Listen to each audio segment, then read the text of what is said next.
കേട്ടുവോ തൂപ്പാലയിൽ രാപ്പാടി പാടും പ്രേമരാവിൻ ചിന്തുകൾ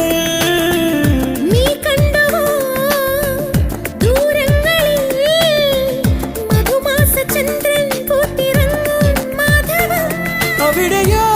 അരികിൽ ഞാനൊരുക്കിനാ പക്ഷിയാ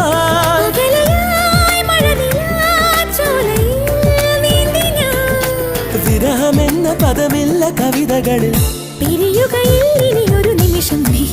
സുന്ദരൻ എന്നോമൽ സുന്ദരി